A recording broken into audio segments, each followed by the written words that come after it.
영혼을 성장시키는 책을 만나다. 안녕하세요. 운하서재입니다. 여러분은 살면서 자기 자신에게 어디까지 솔직해 보셨나요? 모든 거칠애를 걷어내고 가장 진실한 내 마음을 만난다면 어떤 일이 일어날까요? 원하는 모든 것을 다 이루었지만 지독히도 불행했던 어느 날, 가장 깊은 곳에 숨어있던 진실을 만나게 된 저자의 이야기를 들려드릴게요. 하루의 사랑 작업, 김설아 지음, 출판사는 정신세계사. 21페이지에서 31페이지까지의 내용을 읽어드릴게요.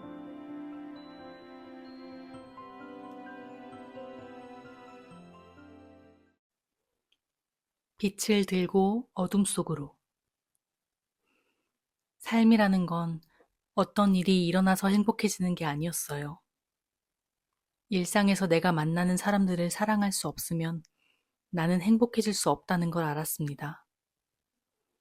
아니, 사랑까지는 바라지도 않았어요. 나쁘지 않아 정도만 느낄 수 있어도 좋을 것 같았죠. 왜 저런 계략을 쓰는 거야? 아니, 이 위선자 새끼가. 저는 사람들을 판단하는 것을 멈출 수가 없었어요. 판단은 너무나 자동적으로 순식간에 일어났으니까요. 판단의 대상은 동료만이 아니었어요. 판단의 잣대는 제가 아끼는 사람들에게도 거침이 없었습니다. 그래서 저는 바이런 케이티의 4가지 질문을 연습하면서 사람들에 대한 내 시선을 바꿔보려고 했었고, 사랑을 선택하라는 내용의 온갖 명언들로 마음을 다잡아 보려고 했어요. 하지만 그 노력이 무색하게 누군가를 싫어하는 일은 끝없이 이어졌고, 그 미움 때문에 마음은 늘 괴로웠습니다. 이런 내 마음을 들여다보는 중에 내가 괴로운 이유가 타인을 미워해서가 아니라는 게 느껴졌어요. 괴로움의 자리엔 바탕색처럼 깔려있는 자신에 대한 미움과 원망이 있었어요. 저는 사람들을 허용하지 못하는 딱 그만큼 자신을 거부하고 있었어요. 스스로에게 허용하지 못하는 것이 아주 많았고, 그 혐오의 느낌은 일상에서 늘 배어나오고 있었습니다.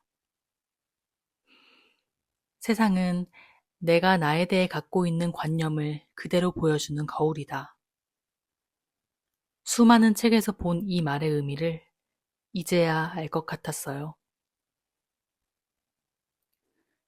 전 만신창이가 된 채로 직장을 그만두었고, 그때부터 본격적으로 그동안 알지 못했던 제 어두운 부분들을 낱낱이 들여다보기 시작했어요.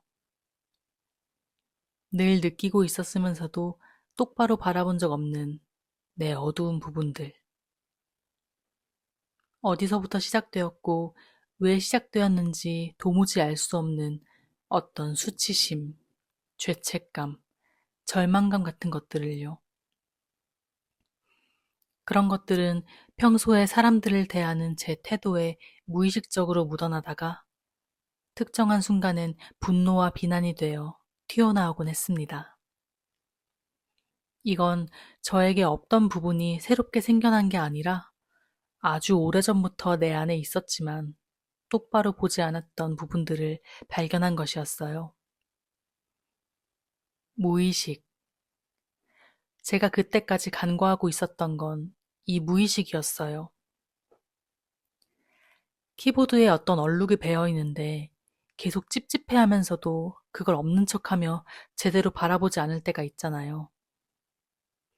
이렇게 무의식은 완전히 캄캄한 무지 속에 있는 것이 아니라 내가 늘 느끼고 있으면서도 똑바로 바라보지 않는 의식의 소외된 영역을 말합니다. 사람들을 대할 때 어딘지 모르게 긴장되고 불편한 느낌이 있었는데도 그걸 얼룩으로 취급하며 무시하고 없는 척 살아온 겁니다. 어떤 면에서는 내가 나를 너무 몰랐던 거죠. 아무리 내 존재 상태를 원하는 상태로 바꿔보려고 해도 이 무의식이 계속 방해를 했던 거예요. 이 진실과 맞닥뜨리고 나니 뭔가를 좋게 만들려는, 아름답게 보려는 모든 노력이 지겨웠어요. 이제는 솔직해지고 싶다. 이 마음만 있을 뿐이었어요. 그래서 아무 지침도 없이 나를 불편하게 했던 순간들로 돌아가 내 솔직한 감정과 만나는 시간을 가지기 시작했습니다. 하지만 자신에게 솔직해질수록 나에게서 실망스러운 점들을 점점 더 많이 발견하게 됐어요.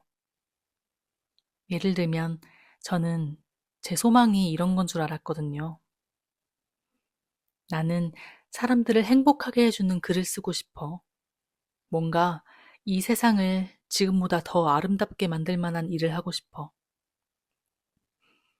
저는 자신을 굉장히 고상한 인간으로 포장하고 있었어요. 용기를 내서 그 포장지를 벗기기 시작했어요. 더 솔직한 말들이 나오기를 바라면서요.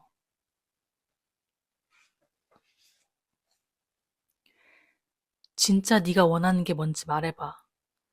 조금도 거짓말 보태지 말고 진짜를 말해. 진짜를. 그렇게 자신에게 한참을 물어보고 나서 나온 결론은 이거였어요. 다 필요 없고 그냥 졸라 예뻤으면 좋겠다. 남자들이 전부 나를 좋아했으면 좋겠어. 그게 끝이야. 아, 이루 말할 수 없이 창피했어요. 이미 결혼도 했는데 나이도 30 중반인데 고작 이런 게 꿈이라니. 그래도 이왕 시작했으니 더 적나라하게 보고 싶었어요.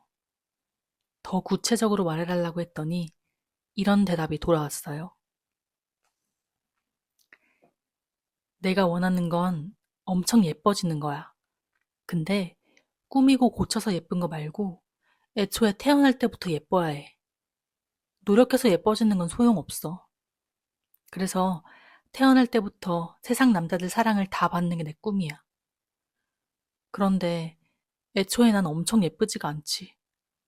그러니까 공부 열심히 하고 작가가 되어서 유명해지면 그나마 사랑받을 수 있지 않을까? 하, 그냥 예쁘게 태어났으면 끝나는 건데. 아쉽지만 그 길이 최선이야.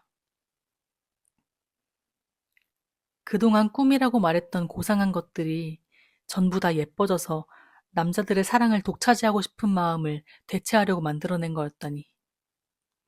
너무 수치스러워서 이 사실을 혼자 간직하질 못했어요.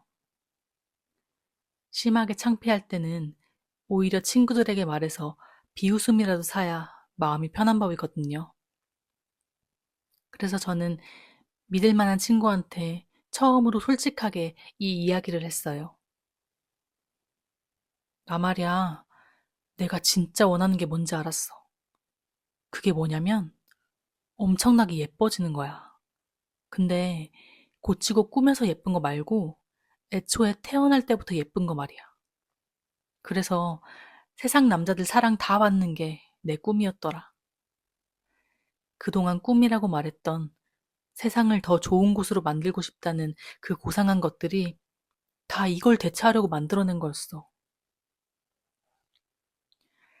이 말을 하기가 참 어렵더라고요. 하지만 한번 말해보니 또 다른 친구들에게도 자꾸 말하게 되더라고요. 괜찮아. 나도 그래. 이렇게 말해주는 사람이 없나 싶어서요. 너무너무 부끄러웠지만 한편 시원했고 엄청나게 실망스러웠지만 그래도 스스로를 속이고 사는 것보다는 이쪽이 나은 것 같았어요. 그땐 몰랐지만 이렇게 솔직해졌던 것이 제가 진정으로 변하기 시작한 시점이었던 것 같아요.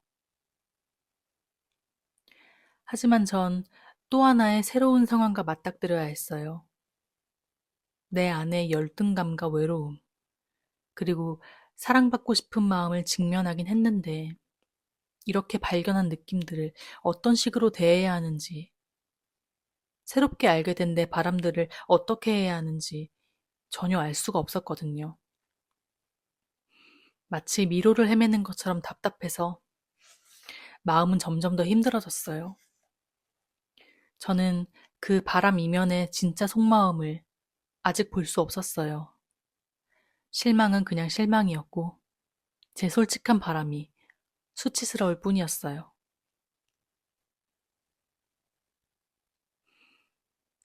내가 악마라면 악마로 살겠다. 돌아보니 저는 어떤 불편한 감정이 들 때마다 좋은 생각들로, 책에 나오는 진실들로 그 불편한 감정들을 피하고 있었어요.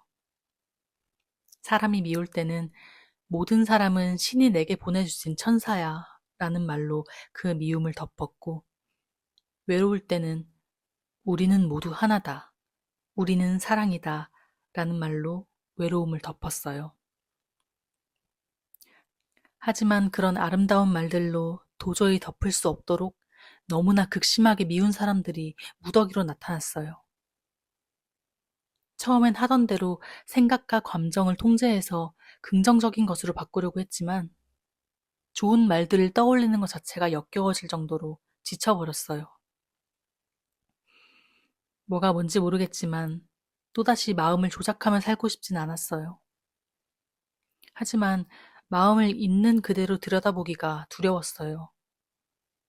마음을 들여다보면 그 안에 살고 있는 고약한 존재를 보게 될까봐 항상 두려웠다는 게 느껴졌어요. 그래서 생각했죠. 내가 애초에 그렇게 고약한 존재라면 그 존재로 사는 것이 맞지 않을까? 난 항상 이상적인 인간의 모습을 만들어 놓고 나를 거기에 맞추며 사느라 지독하게 힘들었잖아. 그리고 결과적으로 완전히 실패했어. 신이 나를 악마로 만들었다면 그게 내 잘못은 아닐 거야. 내 안을 들여다봤는데 내가 악마 같은 존재라면 악마로 사는 것이 맞아. 이렇게 호기롭게 다짐했지만 막상 안으로 들어가서 보니 악마보다 더 견디기 힘든 것이 있었어요. 너무 수치스럽고 비겁하고 나약한 마음들이 끝도 없이 올라왔거든요. 차라리 악마라면 좋았을 텐데 악마보다 더 무서운 건 초라함이었어요. 내 안의 열등감을 직면하고 외로움을 대면하고 사랑받고 싶어 구걸하는 마음을 만나고 점점 속에 숨어있던 것들이 더 많이 나왔어요. 제가 믿고 있던 그럴듯한 정체성은 모두 가짜였어요. 화목하고 아무 문제 없는 가족, 서로 집착하지 않으면서 편하고 좋은 친구들. 실제로는 다 제가 만들어낸 보기 좋은 포장지였어요. 솔직한 심정은 나는 자신이 너무나 싫고 이 세상도 싫다는 것이었어요. 나는 너무 비겁하고 위선적이고 왠지는 모르겠지만 더럽고 못났다는 느낌이 있었어요. 그런데 어떤 감정에서 시작해 들어가도 마지막엔 항상 같은 감정이 올라왔어요. 나는 버림받은 존재다.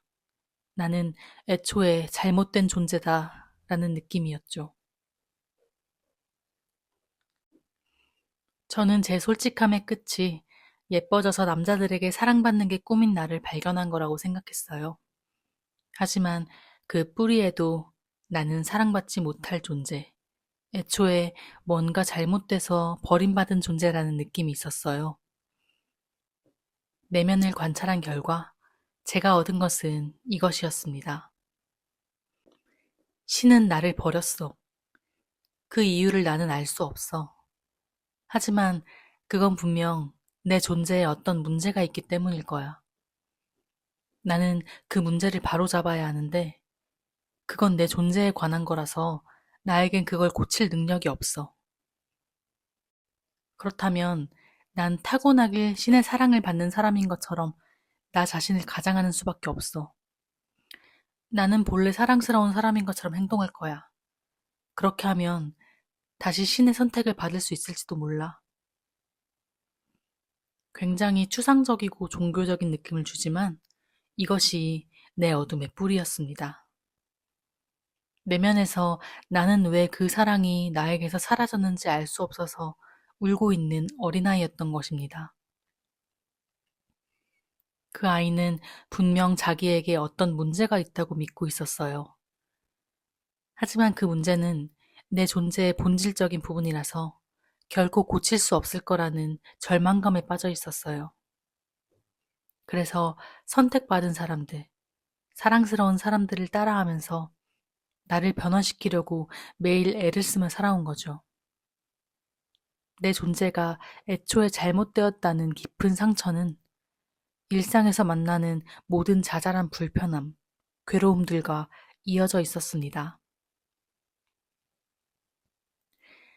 나는 신에게 버림받았고, 버림받은 이유는 나로선 알 수 없다는 사실은 삶의 장면마다 혼란을 일으키고 있었고, 지난날 잘 살아보려는 모든 노력이 그 알 수 없는 잘못을 메꾸거나 없는 것처럼 가장해보려는 시도였다는 것이 보였습니다. 내가 바라는 것은 어쩌면 생애 이전에 가졌던 어떤 친밀함, 아무 조건 없이 나를 향해 내리쬐던 사랑의 따스함, 그게 전부였습니다. 그래서 저는 다른 무엇보다 사람들에게서 이 따스함을 느끼지 못하는 것을 불행으로 여겼던 것 같아요. 어떤 면에서 저는 스스로가 가장 원하는 것이 뭔지 알게 되어서 기뻤습니다.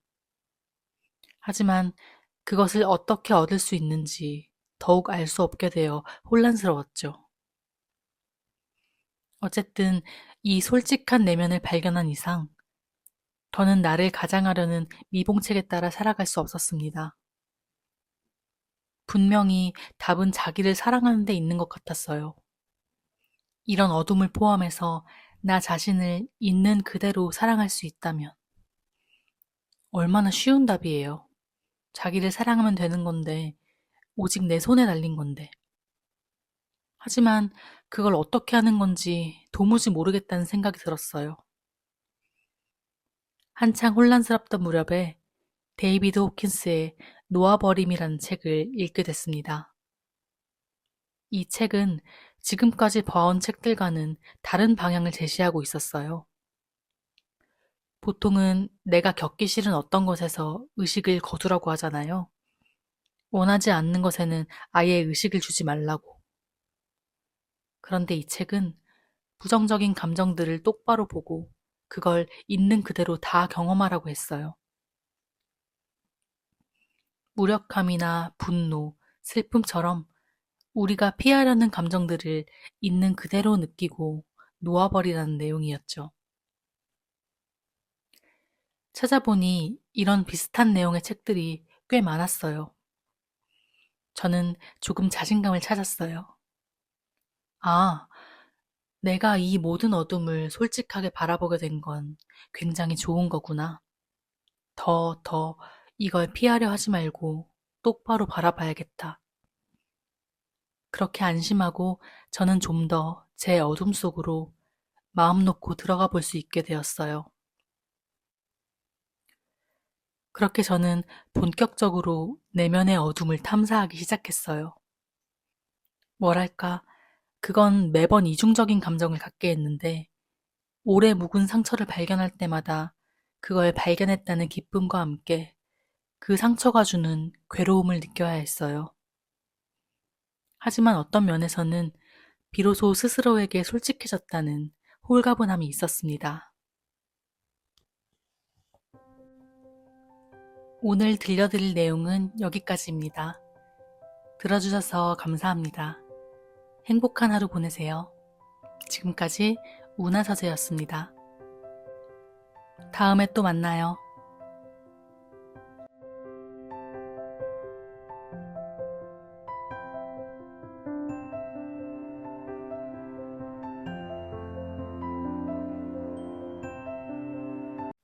영혼을 성장시키는 책을 만나다.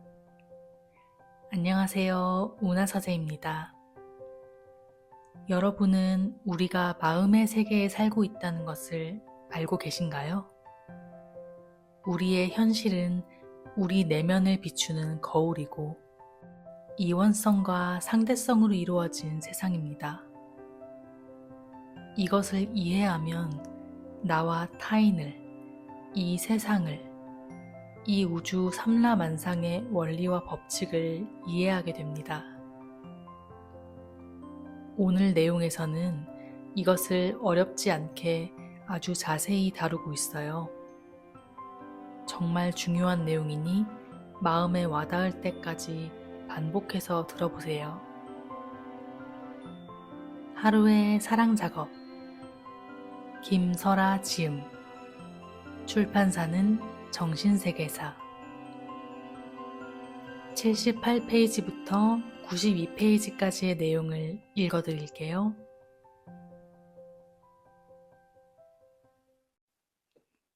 일원성과 이원성.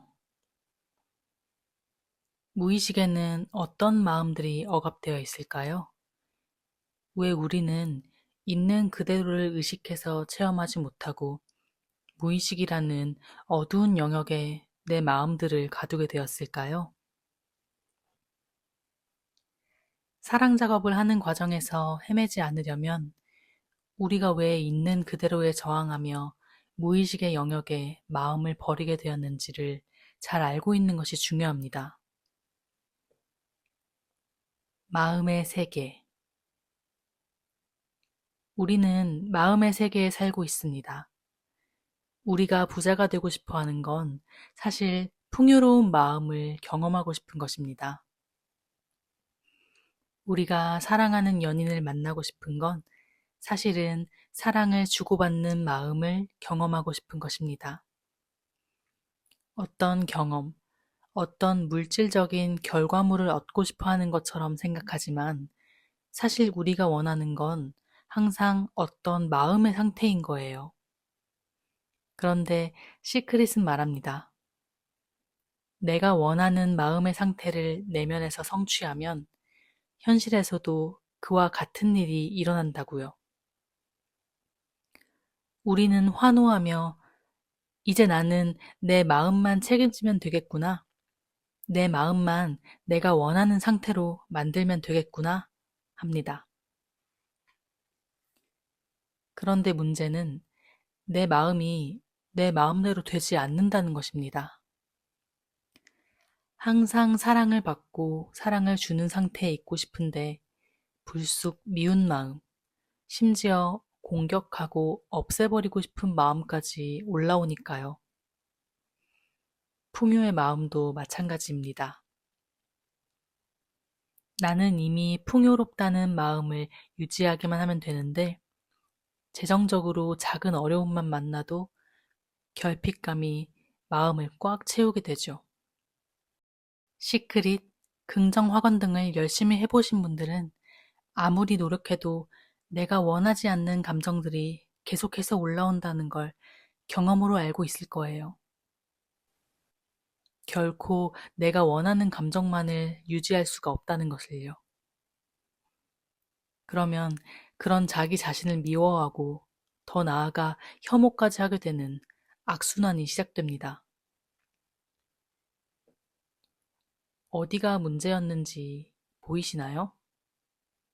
우리는 되지 않을 일을 하고 있었던 거예요. 우리는 절대로 마음을 긍정적이고 기쁜 감정에만 멈춰 있도록 만들 수 없습니다. 감정이라는 건 오르고 내리면서 경험되는 것입니다. 애초에 하나의 상태에 고정시킬 수 있는 대상이 아닌 거죠. 항상 사랑의 감정에만 고정되어 있는 건 로봇이나 할 수 있는 일이에요. 왜냐하면 우리가 살고 있는 이 마음의 세계는 상대적인 것들이 쌍으로 이루어진 세계니까요. 마치 끝없이 이어지는 파도처럼요. 마음의 세계는 끝없이 파도치고 있다는 것을 기억하셔야 합니다. 사랑과 버림받음. 앞에서 마음의 세계는 상대적인 것들이 한 쌍으로 이루어져 있다고 말씀드렸죠? 이 원리에 대해 더 자세히 설명해 볼게요. 우리의 마음은 두 가지 근원의 감정을 바탕으로 이루어집니다. 사랑이 충족된 감정과 사랑이 결핍된 감정이 그것인데요. 이해하기 쉽게 이 둘을 사랑의 감정과 버림받음의 감정이라고 하겠습니다. 더 자세히 말하자면 사랑은 연결감이고 버림받음은 분리감이라 할 수 있습니다. 마음의 세계를 이루는 상대적인 것들은 모두 이 두 감정을 만나서 다양한 감정들을 만들어냅니다. 유능함, 무능함, 강함, 약함, 아름다움, 추함, 풍족함, 결핍감 등 모든 상대적인 것들이 사랑의 충족감, 사랑의 결핍감을 만나서 감정을 만들어내는 것이죠.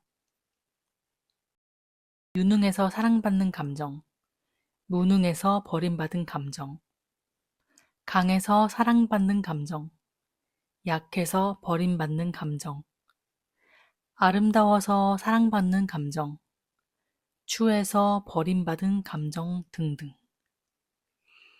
인간은 세계를 이루는 상대적인 것들을 마치 분리될 수 있는 것처럼 이원적으로 인식합니다.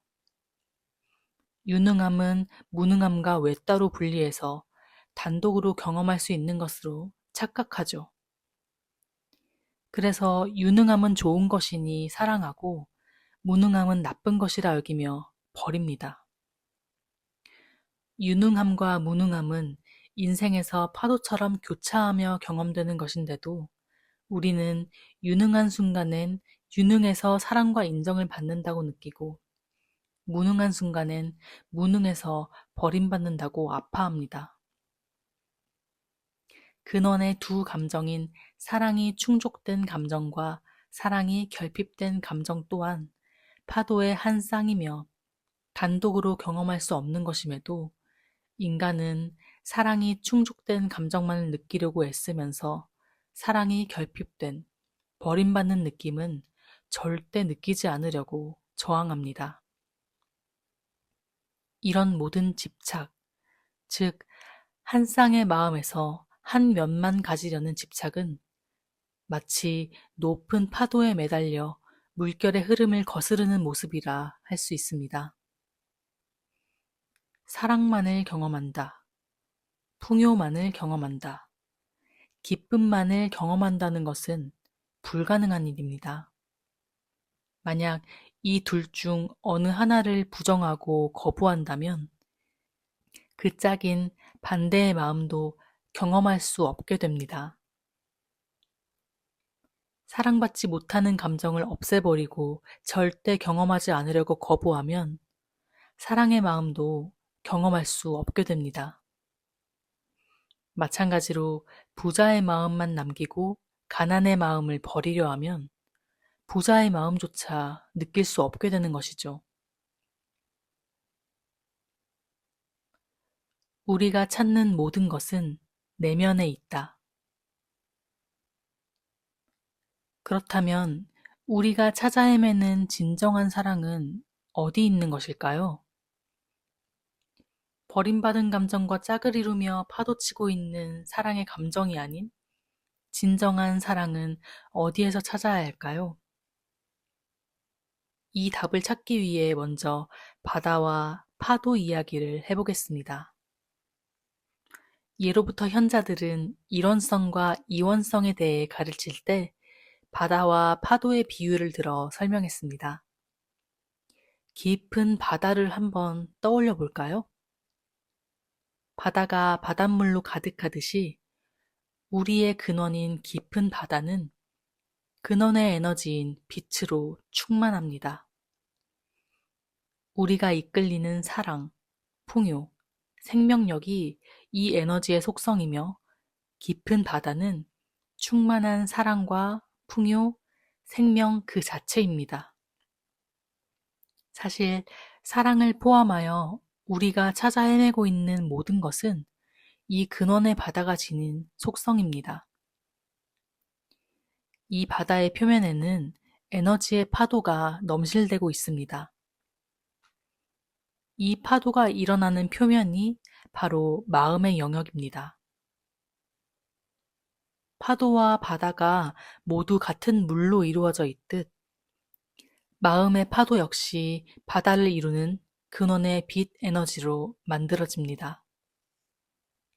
높은 파도든 낮은 파도든 모두 같은 바닷물로 이루어져 있듯이 마음의 파도 역시 모두 사랑, 풍요, 생명력과 기쁨의 에너지로 이루어져 있는 것입니다.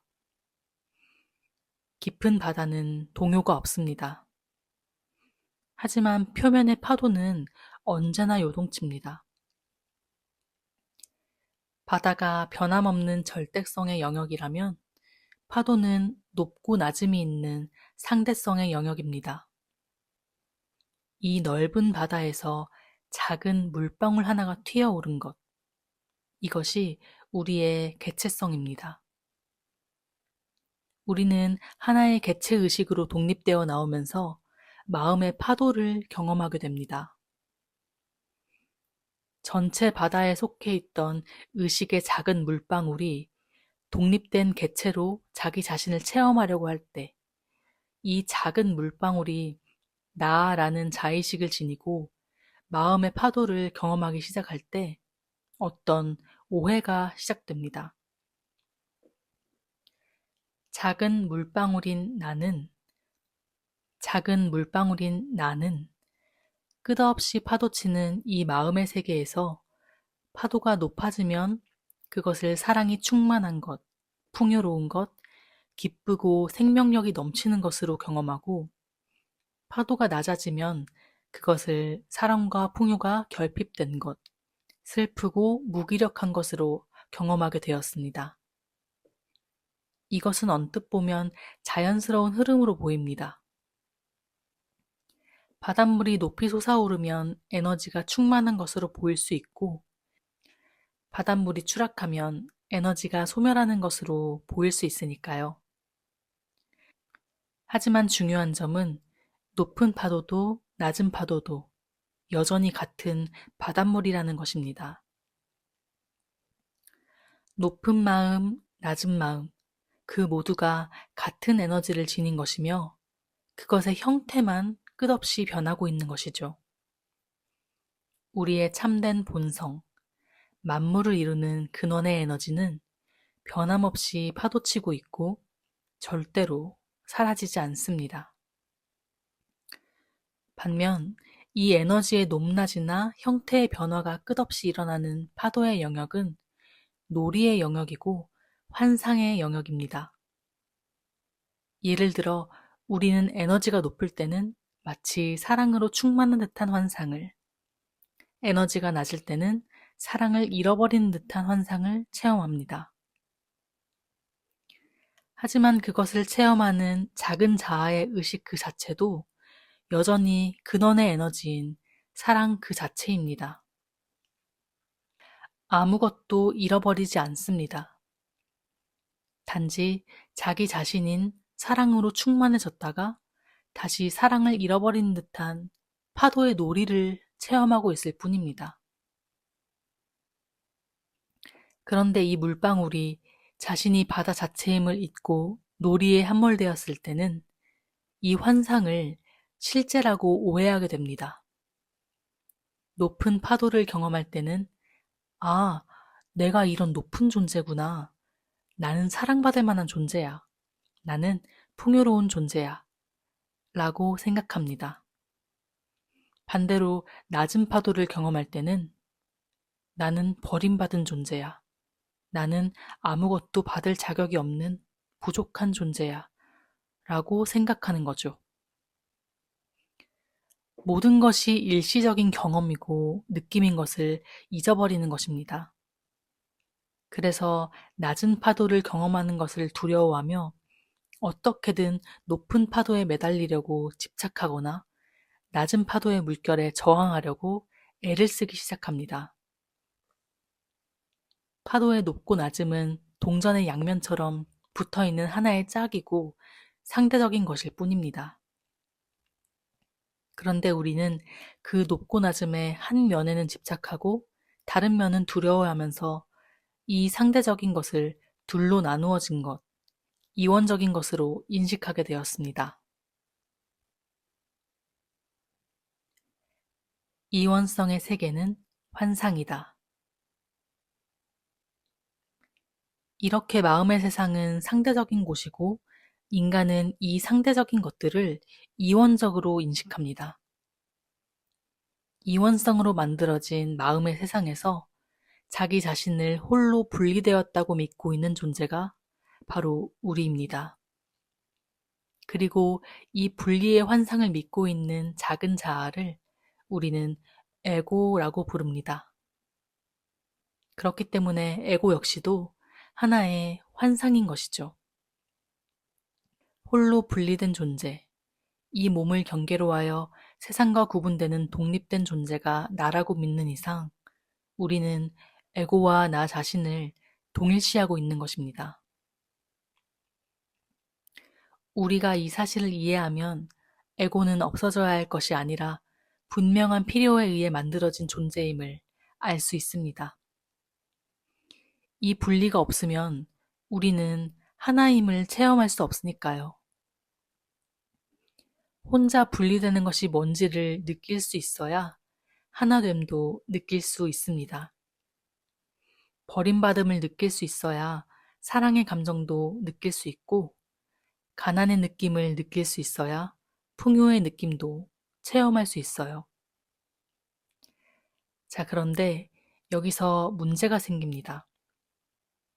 에고와 자신을 동일시하고 있는 우리는 바로 이 부분을 몰라서 진정한 창조를 하지 못하고 계속해서 두려움에 의한 창조를 하고 고통받게 됩니다.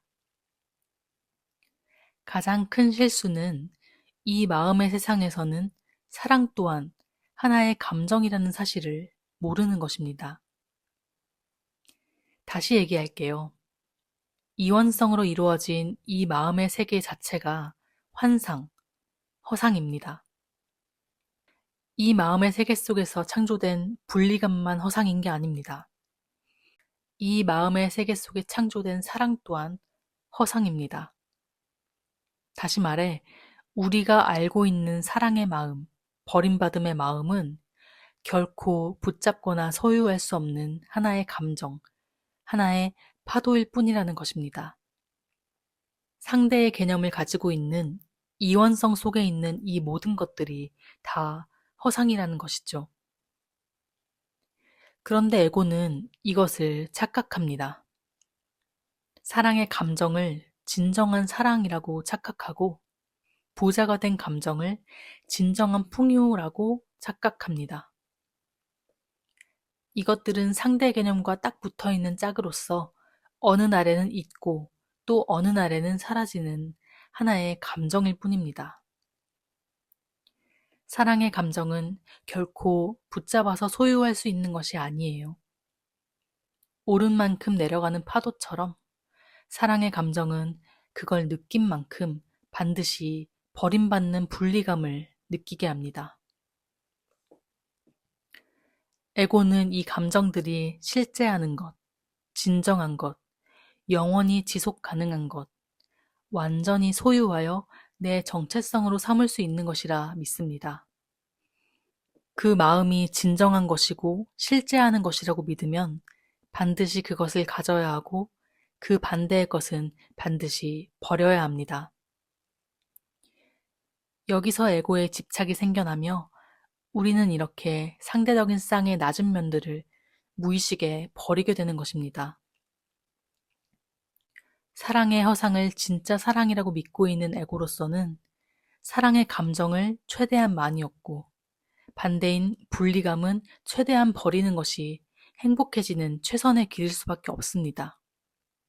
그래서 에고의 입장에서 시크릿을 받아들이게 되면 사랑과 풍요, 건강의 느낌만을 붙잡고 그 반대에 있는 분리감과 가난, 병든 마음의 느낌들은 최대한 버리려고 하는 거예요.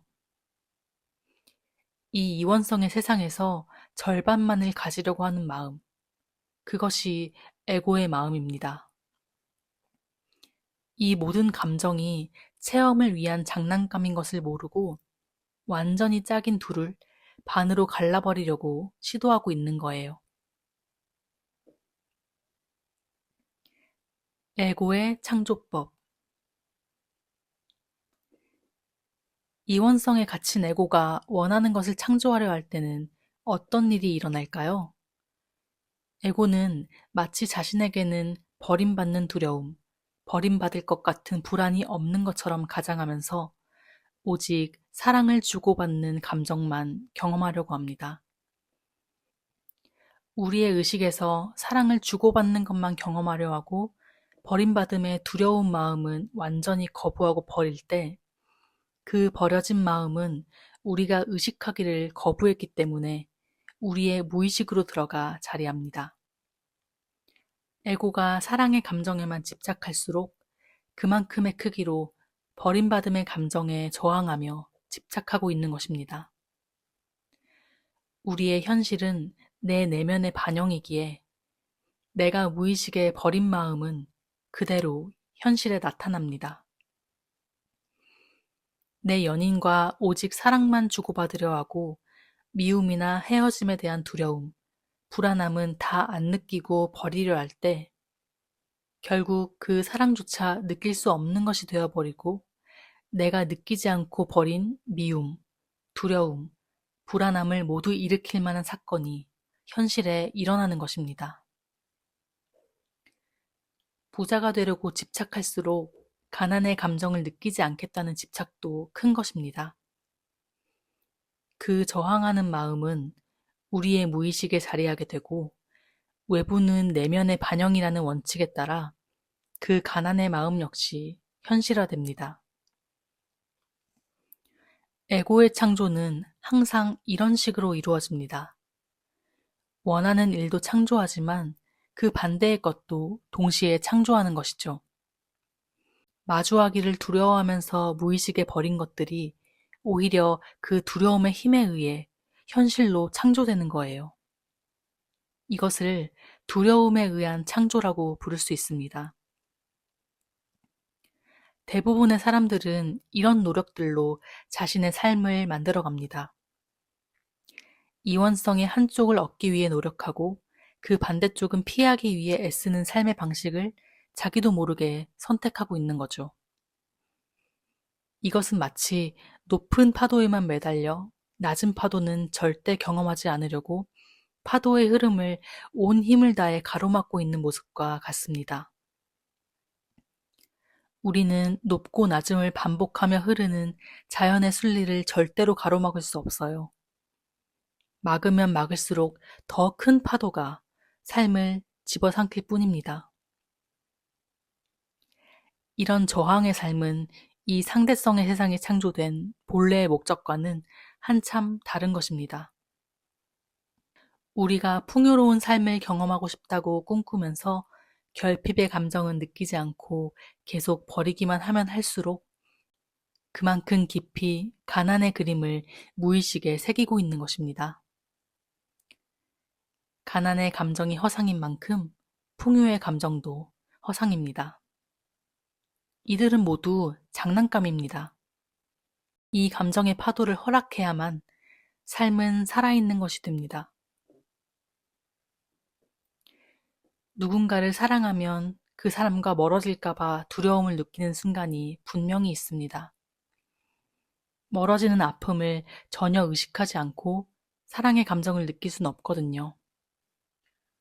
멀어질 수 있음을 아프게 인식하는 마음 덕분에 함께 있는 이 순간이 고맙고 아름답게 느껴지는 것입니다.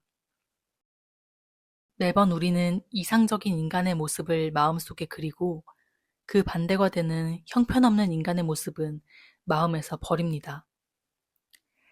이상적인 인간의 모습이 내 안에서 발견되면 기뻐하고 형편없는 모습이 발견되면 자신을 미워하는 거예요.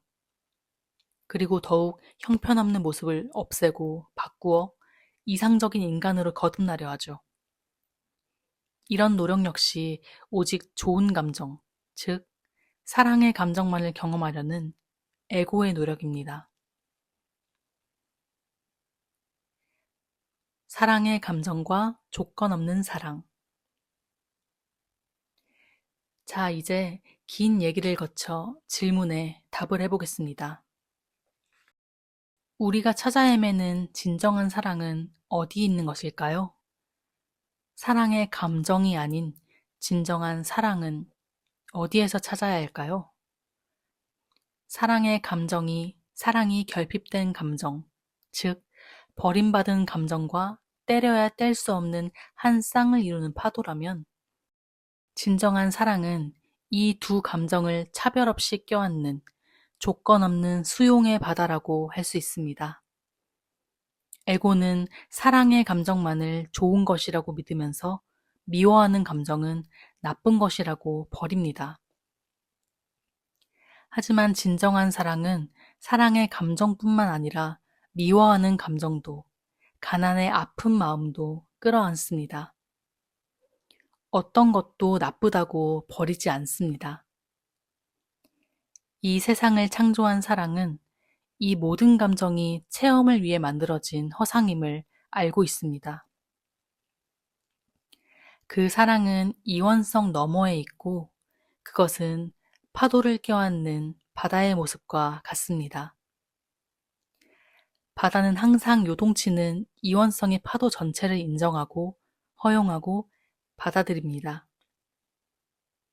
사랑과 버림받음이 짝이라는 걸, 많이 사랑할수록 미움도 크다는 걸 진정한 사랑은 알고 있는 것입니다. 그래서 그 두 마음을 차별 없이 껴안을 수 있는 것이죠. 늘 당당하고 매력적이고 자존감이 높은 마음을 수용하듯이 소심하고 자기를 미워하고 자신감이 없는 마음도 똑같이 끌어안습니다. 소심함이 없으면 당당함도 없다는 걸, 미워하는 마음이 사랑의 마음에서 나온다는 걸, 열등감과 자신감이 같은 마음에서 체험된다는 걸 진정한 사랑은 알고 있으니까요. 이 진정한 사랑의 속성은 조건 없는 수용입니다. 이 조건 없는 사랑은 근원의 바다가 지닌 속성이며 이것을 쉽게 신성이라고 부를 수 있습니다.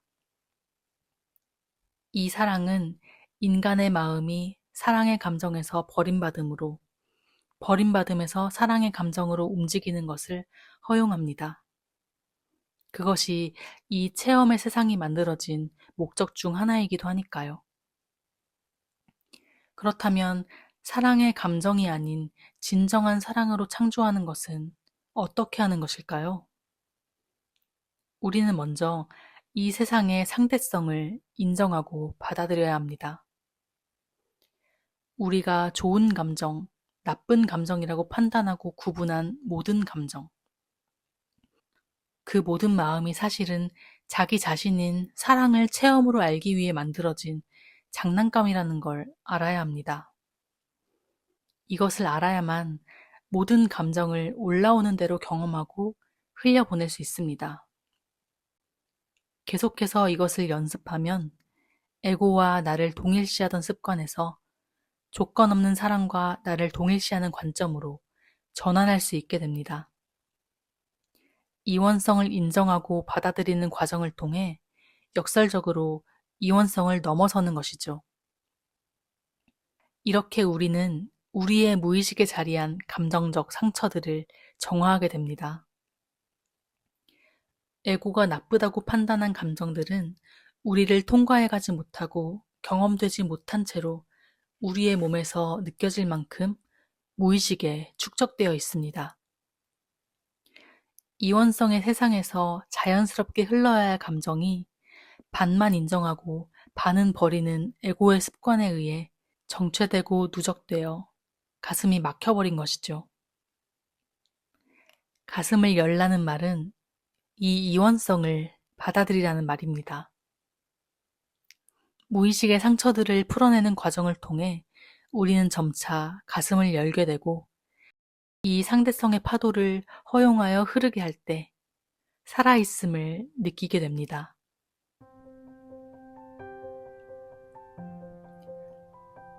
오늘 들려드릴 내용은 여기까지입니다. 들어주셔서 감사합니다. 행복한 하루 보내세요. 지금까지 문화사주였습니다. 다음에 또 만나요.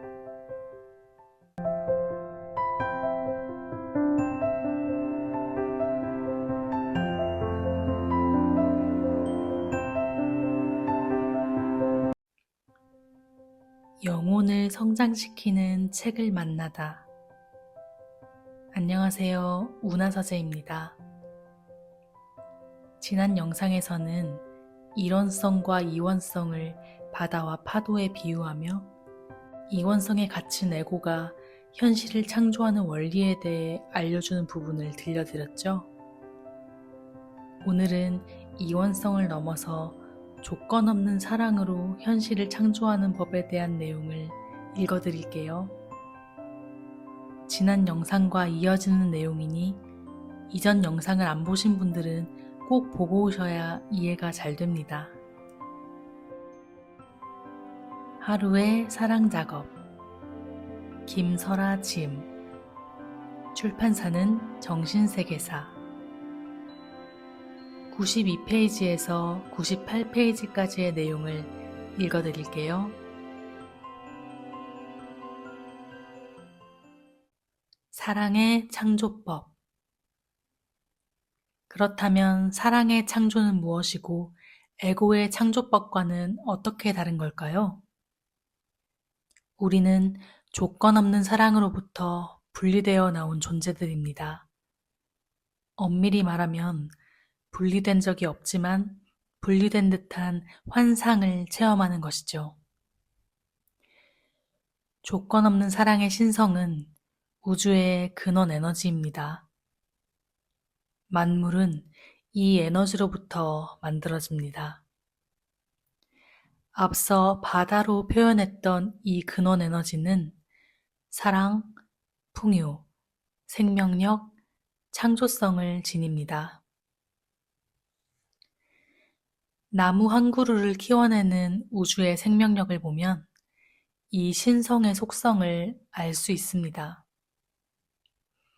끝없이 변화하는 흐름 속에서 자연 속의 생명체들은 필요한 모든 것을 공급받으며 우주의 에너지는 온갖 다양한 생명체들을 무한히 창조하고 있습니다. 이 근원 에너지가 우리를 만들었고 우리 안에 이런 신성의 속성이 새겨져 있습니다. 그래서 우리의 본성은 신의 조건 없는 사랑인 동시에 무한한 창조성입니다. 우리는 모두 하나인 동시에 개별적이며 독특한 존재입니다. 이 모순이 우리 존재의 비밀입니다. 한 줄기 빛이 프리즘을 통과하여 무한히 많은 색으로 분리되듯이 우리 각자는 이 무한히 많은 색깔 중에 한 부분을 담당하고 있습니다.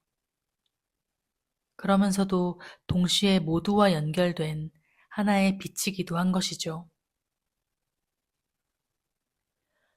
우리가 진정으로 원하는 창조는 어떤 것을 선택하고 어떤 것을 버리는 에고의 창조가 아니라 바로 우리의 본성에 이미 지니고 있는 독특한 개별성을 이 세상에 펼쳐내는 창조입니다. 그런데 이 독특한 개별성, 이 온전함은 무의식의 상처로 가려져 있습니다. 상처를 가리기 위해 만들어낸 저항의 신념이 갑옷처럼 단단하게 이 온전함을 가리고 있는 것입니다.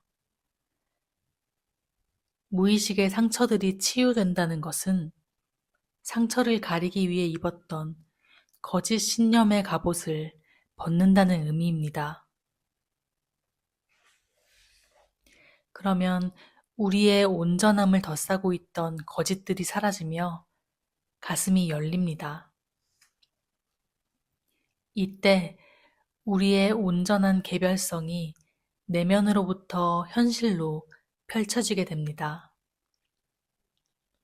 에고가 외부의 세상에서 나의 정체성을 끌어모아 이상적인 인간을 만들어내려 했다면 사랑의 창조는 우리 내면에 이미 있는 영혼의 빛을 있는 그대로 표현하는 거예요. 내 영혼의 빛이 이 세상에 표현되기 시작하는 것. 이것은 에고가 하는 것이 아닙니다. 이원성을 넘어선 사랑도 분리감도 모두 받아들여지는 투명한 잔을 통해서 조건 없는 사랑이 비추는 빛입니다. 나의 개별성, 내 영혼의 독특한 빛은 결코 우리가 만들어낼 수 있는 것이 아니며 이미 우리 안에 존재하고 있습니다. 그 빛을 상처들이 애워싸고 있다고 생각해 보세요. 이 빛이 흘러나오는 길인 가슴의 통로를 억누른 감정들이 꽉 막고 있다고 생각해 보세요. 이 가슴의 통로가 투명해지기 전까지 그 빛은 우리 안에서 잠들어 있을 것입니다. 에고가 사라져야 한다. 내맡겨야 한다. 항복해야 한다. 이 말들은 모두 같은 뜻입니다. 이미 나라는 존재의 빛은 내 안에 있기 때문에 에고가 스스로 나를 만들어내려는 그 노력만 포기하면 그 포기된 마음을 통해 내 영혼의 빛이 이 세상에 표현된다는 것입니다. 창조를 위한 조건. 그렇기에 우리가 우선적으로 할 일은 무의식을 정화하는 것입니다. 그것이 사랑에 의한 창조, 영혼의 빛에 의한 창조를 위한 조건입니다. 예를 들어 볼게요. 우리는 항상 열등감, 내가 못났다는 마음은 나쁘다고 버립니다. 에고는 열등감도 실제하는 것이라 착각하기 때문에 절대로 이 마음을 느껴주지 않고 무의식에 버리는 것이죠. 무의식에 열등한 아이의 마음이 버려지면 사랑은 이 열등한 아이의 마음을 받아주라고 계속해서 우리의 현실에 이 열등감을 느낄 만한 일들을 창조합니다. 이것이 우리가 에고의 마음으로 창조하려 할 때 조건 없는 사랑으로 지어진 이 세계가 일으키는 일입니다. 그 열등감도 받아주고 인정하고 체험되도록 하려는 것이죠. 스스로 할 수 없음을, 무능함을, 열등함을 깊이 받아들이고 완전히 인정할 때, 즉, 그 마음을 온전히 수용했을 때 그 열등함의 감정은 우리에게서 풀려납니다. 그 빈자리, 그 투명해진 자리에는 진정한 사랑이 차오르게 됩니다. 내가 할 수 없음을 인정할 때 우리는 더 큰 힘에 내맡기게 되며 그 순간부터 사랑의 힘이 우리의 삶을 움직이게 되는 것이죠. 내맡김이 사랑이 창조할 자리를 마련하게 된 것입니다. 계속해서 내가 버린 마음들을 느끼고 놓아주세요. 두려워서 버린 마음을 온전히 인정해서 느껴준다고 두려운 일들이 현실화되는 것이 아닙니다. 그 반대죠.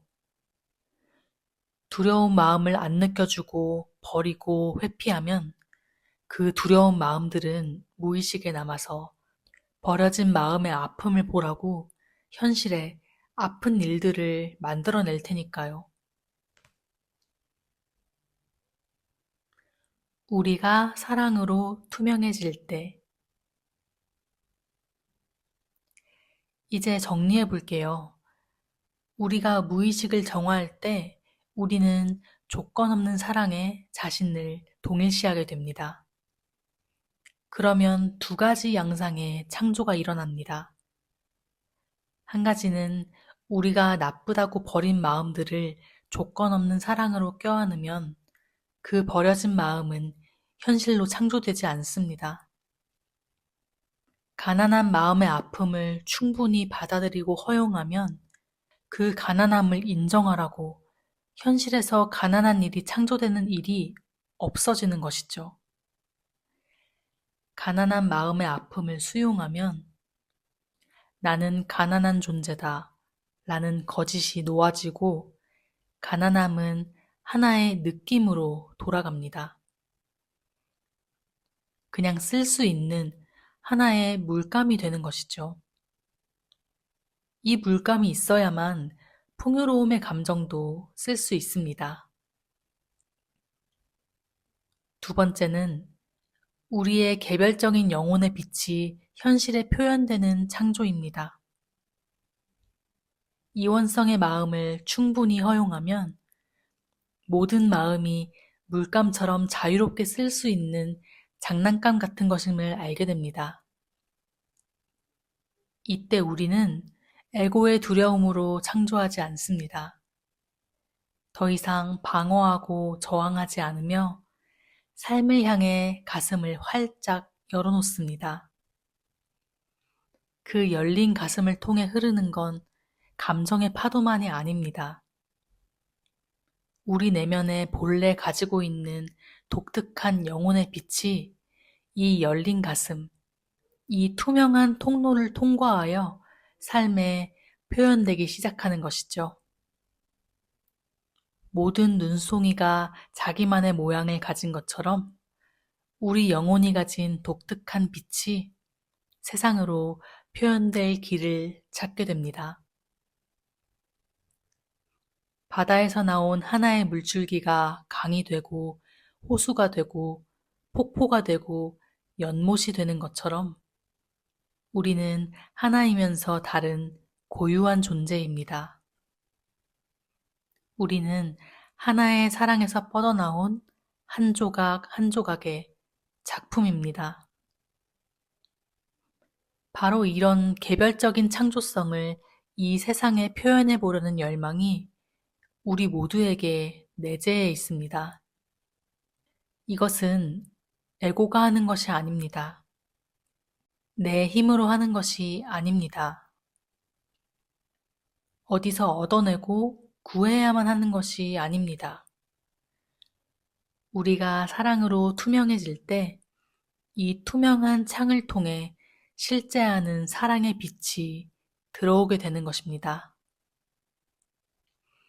자신이 어떻게 무엇을 창조하고 있는지 들여다보세요. 예전에 저처럼 반대로 하고 계신가요? 어떤 마음을 절대로 경험하고 싶지 않아서 반대의 마음으로 달려가고 계신가요? 이상적인 모습을 그려놓고 그와는 반대되는 모습을 애써 버리고 있진 않나요? 꼭 말씀드리고 싶은 건 에고의 창조는 만족을 모른다는 것입니다. 원하던 것을 얻어도 결국 다시 결핍의 마음 상태로 돌아갈 거예요. 늘 하던 대로가 아닌 반대의 가능성을 살펴보세요. 혹시 지금 내가 하는 것과 정반대로 해보면 어떨까? 현재 내 부족하고 결핍된 모습들을 그대로 받아주고 다 느껴주면 어떻게 될까? 그토록 두려워했던 마음들을 그냥 느껴보면 어떨까? 에고가 가장 두려워하는 것들을 저항 없이 직면해보면 어떨까? 지금 그렇게 하든 아니면 먼 미래에 그렇게 하든 우리는 모두 이 이원성의 환상을 받아들여서 이 이원성의 세상을 넘어가게 될 것입니다. 왜냐하면 우리가 이 환상의 세상 너머에서 왔기 때문입니다. 투명해지기를 선택하세요. 이 세상으로 내 본래의 사랑이 들어올 수 있도록 과감히 작은 나를 내려놓는 것. 이것이 내가 진정으로 원하는 것임을 인정하세요. 사랑의 감정이 아닌 진정한 사랑을 여기로 가져오기를 선택할 때 삶은 완전히 다른 길로 접어들게 될 거예요. 오늘 들려드릴 내용은 여기까지입니다. 들어주셔서 감사합니다. 행복한 하루 보내세요. 지금까지 운하서재였습니다. 다음에 또 만나요.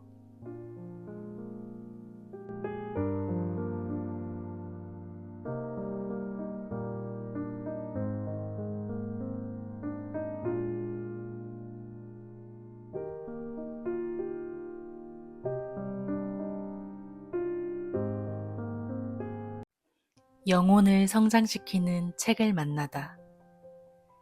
안녕하세요. 운하서재입니다.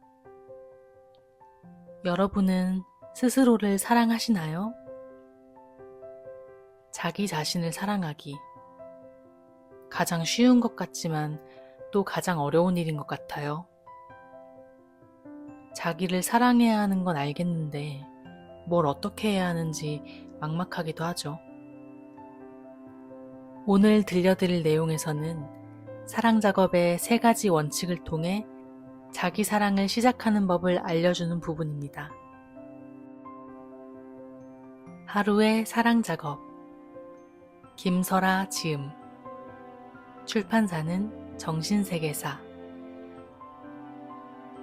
137페이지에서 143페이지까지의 내용을 읽어드릴게요.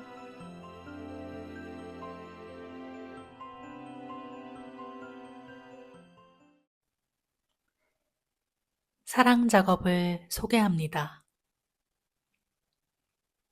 이제 사랑 작업을 어떻게 일상에서 실천해야 할지에 대해 얘기해 보겠습니다. 앞서 마음이 어떻게 생겼는지, 무의식에 억압된 내면 아이가 어떻게 현실에 반영되는지 등을 자세히 설명한 이유는 바로 이 한 가지 실천만을 남기기 위해서인데요. 그건 바로 매 순간 자신의 솔직한 느낌을 알아차리고 받아들이라 는 것입니다. 그러니 이제 이걸 그냥 일상 속에서 실천하기만 하면 됩니다. 사랑 작업은 이게 전부입니다. 이렇게 단순한 것입니다. 일상에서 느껴지는 어떤 느낌이든 좋다, 나쁘다 판단하지 말고 느껴지는 대로 수용하면 되는 거예요. 하지만 막상 이걸 실천하려고 하면 여간 막막한 게 아닐 거예요. 사랑 작업은 단순하지만 쉽지는 않습니다. 지금까지 에고가 살아온 삶의 방식과는 정반대로 살아야 하기 때문이에요. 에고에 저항하는 습성에 따라 살아온 우리의 내면은 여러 갈래로 분열되어 수없이 많은 상처받은 내면 아이들이 갈등을 일으키는 장소가 되어 있습니다. 그러니 막상 사랑 작업을 시작하려 할 때는 분열된 자기 내면을 들여다보는 일이 첫 단계라 더없이 복잡한 작업으로 보이는 건 당연한 일입니다. 타고난 대로 자기를 수용하며 살 수 없도록 방해하는 에고의 방식은 너무나 복잡하고 교묘하거든요. 그래서 이론을 자주 확인하며 다시 지금 이 순간으로 돌아와 지금 있는 그대로의 나를 받아들이는 연습이 필요합니다. 사실 연습이라고 부르는 것도 어폐가 있습니다. 지금 이 순간 내 느낌을 솔직하게 받아들이는 것이야말로 자연스러운 우리의 본성이니까요. 그래도 당분간은 연습 혹은 사랑 작업이라고 부르며 시도하고 또 시도하면서 균형을 잡을 필요가 있습니다. 이 과정을 통해 본성의 흐름에 역행하는 에고의 방식을 내려놓으면 본성의 자연스러움이 우리를 이끌어 줄 것입니다. 이 과정은 자전거를 배울 때 넘어지고 일어서기를 반복하면서 중심을 잡아나가는 것과 똑같아요. 이론을 배운 뒤에는 반드시 실제로 삶에 적용하면서 자꾸 넘어지면서 스스로 균형을 잡아야 하는 것이죠. 아마 하루아침에 되지는 않을 거예요. 4발 자전거가 3발 자전거가 되고 2발 자전거가 되었다가 보조바퀴를 다시 달기도 하듯이 실수하고 있다고 느끼면 뭐가 문제였는지 깨닫고 다시 시도하는 과정이 반드시 필요합니다. 하지만 감이 오기 시작하면 자기도 모르게 싱싱 달릴 수 있게 되는 것처럼 어느새 삶을 온몸으로 마주하고 경험할 수 있게 될 것입니다. 그럼 이제 본격적으로 사랑 작업을 어떻게 해야 하는지 알아보겠습니다. 사랑 작업의 3대 원칙. 사랑 작업의 핵심은 이것입니다. 느낌 중심, 판단 금지, 절대 공감.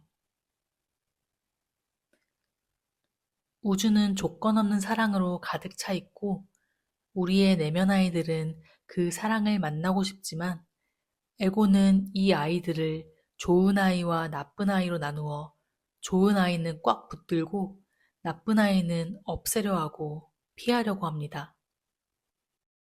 에고가 내면의 감정들에 대해 좋다, 나쁘다는 판단을 내려놓고 이 감정들에 대한 저항과 방어를 내려놓으면 내 안의 모든 것은 조건 없는 사랑 속에서 사랑으로 변형됩니다. 삶이 근원의 사랑으로 가득 차게 되는 것이죠. 그래서 판단하지 말고 모든 감정에 절대적으로 공감해줘야 한다는 것입니다. 조건 없이 느끼기는 사실 내가 하는 것이 아닙니다. 감정을 느끼려고 애쓴다고 감정이 느껴지는 것이 아니란 것이죠. 감정을 판단 없이 수용한 결과 감정이 흐르면서 저절로 느껴진다는 것이 정확한 표현입니다. 내가 통제를 내려놓고 판단 없이 감정에 공감하기 시작할 때 에고가 방해를 내려놓은 틈을 타고 그 자리에 원래 있던 조건 없는 사랑이 자리합니다. 그러면 내면 아이는 두려움 없이 이 사랑 앞에 자신의 억눌렀던 에너지를 풀어놓기 시작하여 그 에너지가 내 몸과 마음을 통해 느껴지는 것이죠. 억압되었던 감정과 함께 그 감정을 만들었던 생각과 신념들이 같이 놓여지면 우리는 내면의 진실을 만나 자유와 기쁨을 느끼게 됩니다. 결국 에고가 하는 일은 아무것도 없습니다. 그동안의 통제와 저항, 문제를 해결하려는 모든 시도를 내려놓을 뿐입니다. 그러면 조건 없는 사랑이 우리 내면에 들어와 일하기 시작하는 것입니다. 하지만 에고는 해야 할 일이 없다는 것을, 그저 모두 내려놓으라는 것을 받아들이기 어려워합니다. 그래서 에고에게 할 일을 준 것이 판단 금지와 절대 공감입니다. 어떤 모습이든 수용해주는 부모로서 내면 아이에게 절대 공감해주라는 한 가지 역할을 준 것입니다. 다시 말하면 그간의 통제와 저항을 포기하고 조건 없는 사랑의 역할을 따라하라고 한 것이죠.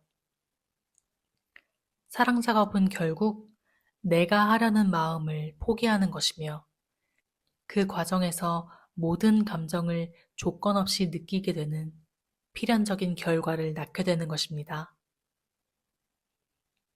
이 사랑 작업을 자기가 하는 것이라고 생각하면 그 역시 하나의 헤맴이 되고 에고의 애씀이 됩니다. 느낌 중심, 판단 금지, 절대 공감. 이것만 하세요. 이것이 에고의 내려놓음이니까요. 사랑은 내가 할 수 있는 것이 아닙니다. 감정적 사랑만이 에고의 것이며 그것은 우리가 진정으로 원하는 영원한 사랑이 아닙니다. 우리가 통제를 포기하면 조건 없는 사랑이 모든 것을 맡아서 할 것입니다. 사랑 작업의 모든 과정이 내 맡김임을 기억하시면 다시 에고의 애씀으로 돌아가는 실수를 막을 수 있을 것입니다. 다시 한번 해야 할 일을 정리해 보겠습니다. 여기서 해야 할 일이란 우리가 이제껏 해온 일을 포기하는 방식을 말합니다. 첫째, 느낌 중심. 매 순간 느낌의 주의를 기울이고 내 느낌을 알아차립니다. 둘째, 판단 금지, 절대 공감. 어떤 느낌도 나쁘다고 판단하지 않고 모든 느낌에 절대 공감합니다. 조건 없이 느끼도록 허용합니다. 셋째, 일상에서 발견한 큰 아픔은 시간을 내어 껴안습니다. 현실을 사랑으로 창조하기 위해 우리가 할 수 있는 일은 이것뿐입니다. 현실은 우리의 내면, 우리의 무의식이 만들어내는 것입니다. 그래서 우리가 내면 아이들을 모두 껴안아야만 우리의 현실을 바꿀 수 있습니다. 우리가 버린 우리의 아이들을 사랑으로 껴안음으로써 현실이 사랑으로 창조되는 것이죠. 우리는 노력으로 현실을 바꿀 수 있다 생각하지만 현실은 우리의 의지로 바꿀 수 있는 것이 아닙니다. 오직 사랑에 맡겨야만 근본적으로 현실을 새롭게 할 수 있습니다. 우리는 우리에게 주어진 자유의지로 결정할 수 있습니다.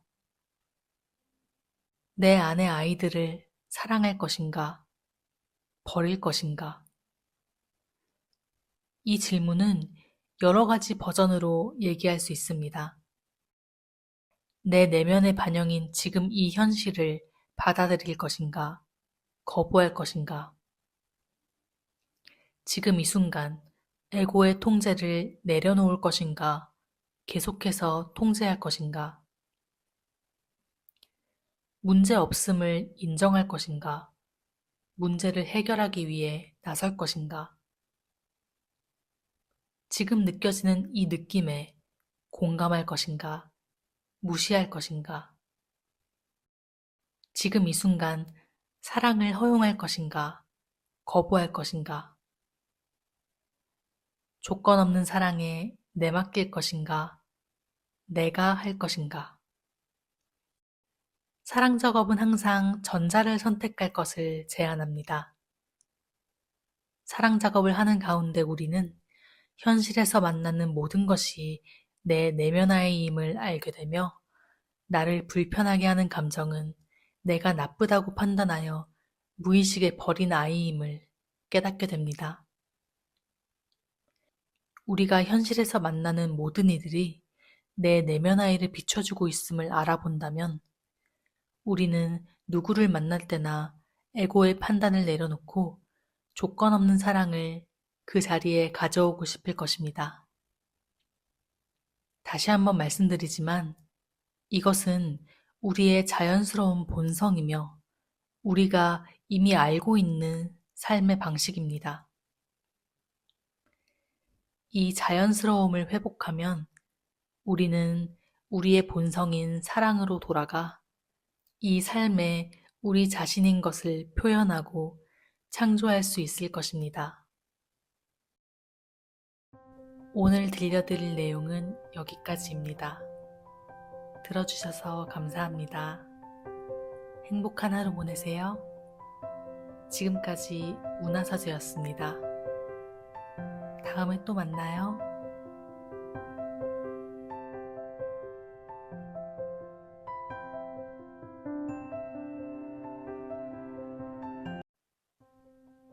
영혼을 성장시키는 책을 만나다. 안녕하세요. 운하서재입니다.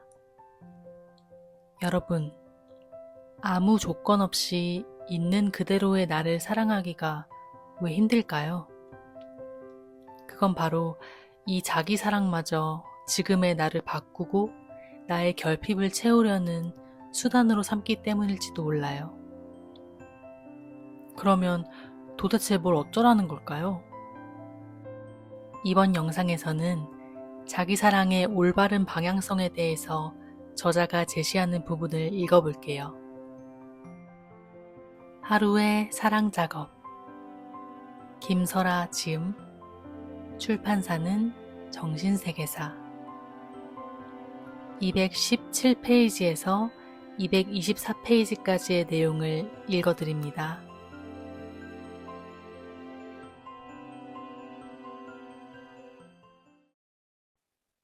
사랑 작업을 통해 더 나은 사람이 되려고 한다면 조건 없이 이 순간 있는 그대로의 나를 껴안는 사랑 작업은 아주 단순하지만 사실은 굉장히 어려운 요구이기도 합니다. 왜냐하면 내가 지금껏 살아온 패턴과는 완전히 반대되는 전혀 다른 것을 요구하기 때문이죠. 사랑 작업을 할 때 우리를 계속 제자리 걸음하게 만들고 계속 함정에 빠지게 하는 마음이 하나 있어요. 그건 사랑 작업을 더 나은 사람이 되려고 하는 거예요. 사랑 작업은 딱 이것만 하면 돼요. 첫째, 내 느낌을 바라보는 걸 인생의 1순위로 둔다. 둘째, 지금 나에게 느껴지는 느낌을 아무 조건 없이 있는 그대로 느끼고 경험한다. 그런데 여기에 아주 중요한 전제가 있습니다. 있는 그대로 느끼고 경험하는 것은 나를, 현실을, 세상을 바꾸려고 하는 것이 아니라는 거예요. 뭐? 젠장 어쩌란 거야? 하는 말이 툭 튀어나올 정도로 이 부분이 너무 어렵죠? 저도 이걸 몰라서 10여 년을 헤맸으니까요. 만약 우리가 더 나은 미래의 어떤 상태를 목표 삼고 사랑 작업을 한다면 이 작업은 에고가 주인이 된 또 하나의 노력이 될 것입니다. 내 힘으로 부족하고 결핍된 나를 완전하고 완벽한 나로 완성하겠다는 것이죠. 에고는 항상 부족, 결핍을 봅니다. 하지만 세상은 외부는 내면의 반영이라는 원칙대로 움직입니다.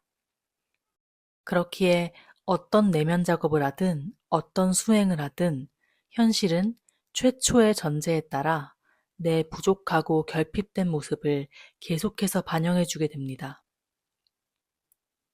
지금의 나는 너무 부족한 존재야. 사랑 작업을 열심히 해서 더 나은 성숙한 인간이 될 거야.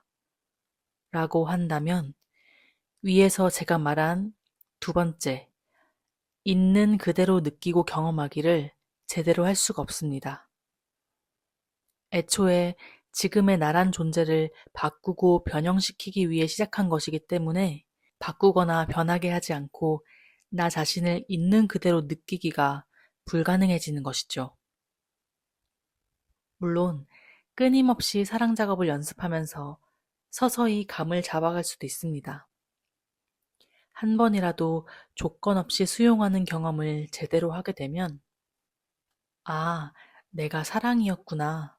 지금 이대로 나는 사랑이구나. 라는 것을 알게 되고, 그러면 자연스럽게 더 나은 무엇이 되려는 패턴에서 벗어날 수 있습니다. 하지만 고집스럽게 에고의 목표 달성 패턴을 따라 사랑 작업을 하다 보면 점점 지치게 되고, 이렇게 했는데도 변한 게 없네 싶고, 도대체 언제까지 두려움이 올라오는 거야? 하며 불만스러워지게 됩니다. 잠시라도 무언가가 되려는 마음을 내려놓고 그저 지금 있는 그대로의 나, 이 내가 가엾어서라도 그냥 한번 솔직히 들여다봐주고 안아줘야겠다는 마음이 필요합니다. 성공하고 부자 되고 다 이루면 뭐해? 내가 날 사랑 못하면 끝이잖아. 하는 마음이라도 말이에요. 그래서 온전히 지금의 나를 들여다봐주고 알아봐주려는 마음으로 사랑 작업을 할 때, 그때에만 이 작업은 진짜 힘을 발휘할 거예요. 종교는 없지만 CCM을 좋아해서 자주 듣는데, 그중 이런 노래 가사가 있어요. 내가 주인 삼은 모든 것 내려놓고 내 주 대신 주 앞에 나가. 내가 사랑했던 모든 것 내려놓고 주님만 사랑해. 주 사랑 거친 풍랑에도 깊은 바다처럼 나를 잔잔케 해. 주 사랑 내 마음의 반석 그 사랑 위에 서리. 저는 여기서 주를 조건 없는 사랑이라고 생각해요. 우리의 내면에서 우리를 조건 없이 사랑하는 신이요. 그렇게 생각하고 이 가사를 보면 사랑 작업을 할 때 어떤 마음이어야 하는지를 아주 잘 알 수 있습니다.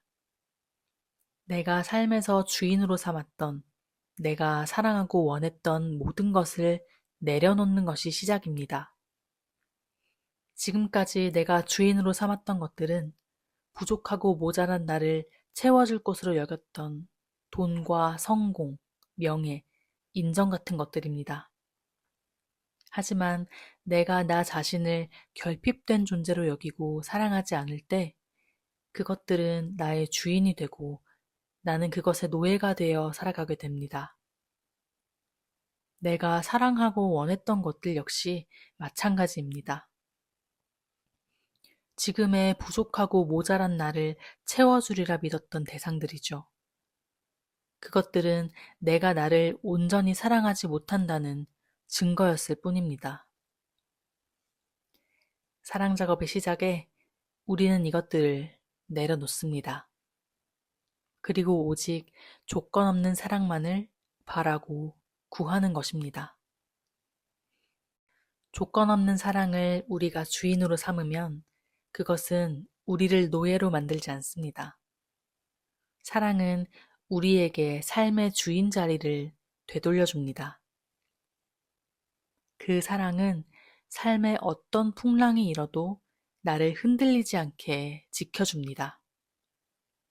내 마음은 그 사랑 안에서 안전하고 평화롭습니다. 두려움도 그 사랑 안에서는 평화를 얻습니다. 모든 것을 알고 모든 것을 할 수 있는 신이 아무 조건 없이 무한히 지금 이대로의 내 모습 그대로를 사랑하고 있다는 사실. 우리는 자신의 내부에서 이 진실과 만나려고 사랑 작업을 합니다. 여전히 누군가가 밉고 죽이고 싶도록 살이가 일어나는 순간에도 신은 그런 나를 있는 그대로 수용하고 있습니다. 신은 내 존재에 모든 진실을 새겨놓고 나를 믿고 바라봅니다. 그 사랑이 모든 것을 녹입니다. 그 사랑의 시선을 내가 나 자신에게 주는 것이 사랑 작업입니다. 증오, 원망, 혐오감, 불신, 이 모든 어두운 감정들을 따라가다 보면 사랑받지 못했다고 느낀 어린아이가 있을 뿐입니다. 그래서 사랑은 내 모든 어둠을 녹일 수 있습니다. 우리는 단지 사랑으로부터 버림받았다고 오해했던 것 뿐이니까요. 우리는 지금 이 순간 평화를 얻을 수 있어요. 더 훌륭한 성인이 된 후에 사랑 작업을 더 많이 해서 두려운 게 없어졌을 때, 그때야 우리가 평화로워질 수 있다면 돈과 성공과 명예를 기다리며 현재를 하나의 수단으로 삼는 세상이 가르쳐준 삶의 방식과 조금도 다를 바 없는 길이 될 것입니다. 이 그림을 떠올려 보세요. 내 내면에 빛과 어둠을 지닌 많은 어린아이가 있습니다. 그리고 그 어린아이들을 아무 조건 없이 모두 사랑하는 무한한 사랑의 신이 있습니다. 그 사이에 나의 작은 자아가 있습니다. 나라는 이 작은 자아가 하는 일은 이 어린아이들과 사랑의 신 사이에 서서 사랑받을 만한 아이와 버림받아야 할 아이를 구분하는 것입니다. 사랑받을 만한 아이는 내세우고 버림받아야 할 아이는 숨기고 없애려 합니다. 그리고 이 버림받아야 할 아이들을 변화시키기 위해 온갖 노력을 합니다. 나라는 작은 자아의 허락과 인정 없이는 이 버림받은 아이들은 사랑의 신과 만날 수 없습니다. 의식의 빛 안에 살지 못하고 무의식 속에 버려진 이 아이들을 똑바로 바라보는 기회를 주기 위해 삶은 우리의 현실 안에 계속해서 우리가 버린 아이들의 모습을 출현시킵니다. 나 자신의 모습으로, 내 앞에 나타난 타인의 모습으로, 우리가 버린 아이들은 계속해서 나타납니다. 이 버림받은 모습이 나타나는 이유는 단 하나입니다. 항상 에고의 심판을 받던 이 아이들에게 조건 없이 사랑받을 기회를 주려는 것입니다. 그래서 우리가 재앙이라 부르는 순간들조차 사랑의 기회가 되는 것입니다. 이제 우리가 할 일은 무엇일까요? 내면의 아이들과 사랑의 신 사이에서 심판하고 분별하고 변화를 위해 노력하던 모든 애씀을 멈추고 옆으로 비켜서는 것입니다. 사랑이 내가 노력으로 만들어낼 수 있는 것이 아님을 인정하고 항복하는 겁니다. 통제하려는, 노력하려는, 변화시키려는 모든 노력을 포기하는 것입니다. 우리가 포기하면 사랑의 신과 버림받은 내면의 아이들은 이 순간 만날 수 있습니다. 그래서 노력하지 말아라. 노력 없는 노력이다. 이런 말들이 나오는 것입니다. 자기 사랑은 먼 훗날에 도달하는 무엇이 아니라 지금 이 순간 이 사실을 받아들임으로써 즉각적으로 일어나는 일입니다. 내 안에 두려움이 많아도 조건 없는 사랑은 그런 내 모습 그대로를 지극히 사랑합니다. 신의 눈에 두려움이 많은 나는 앞으로 경험할 사랑의 기회가 많은 사람일 뿐입니다. 그것이 나를 덜 사랑할 이유가 되지 않습니다.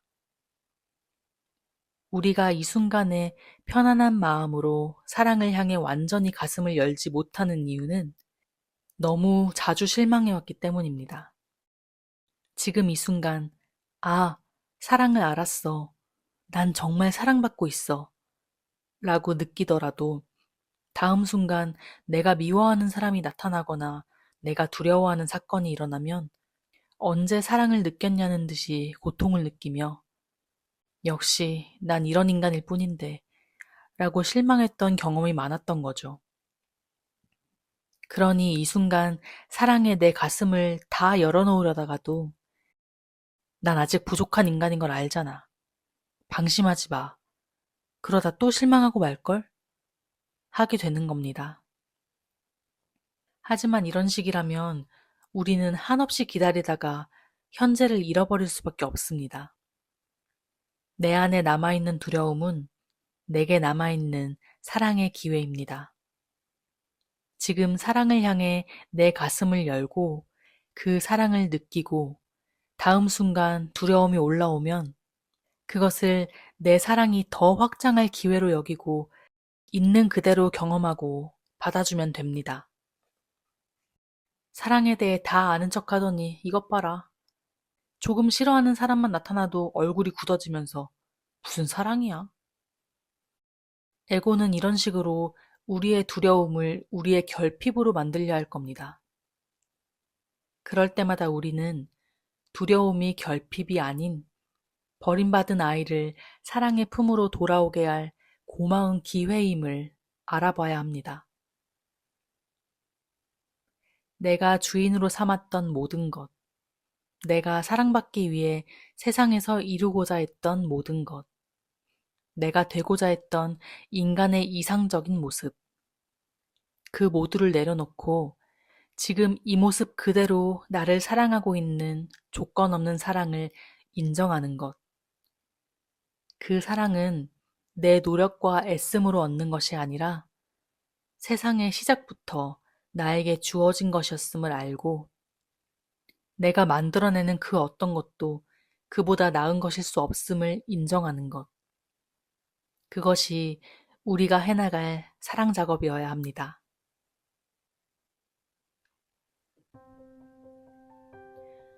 오늘 들려드릴 내용은 여기까지입니다. 들어주셔서 감사합니다. 행복한 하루 보내세요. 지금까지 운하서재였습니다. 다음에 또 만나요.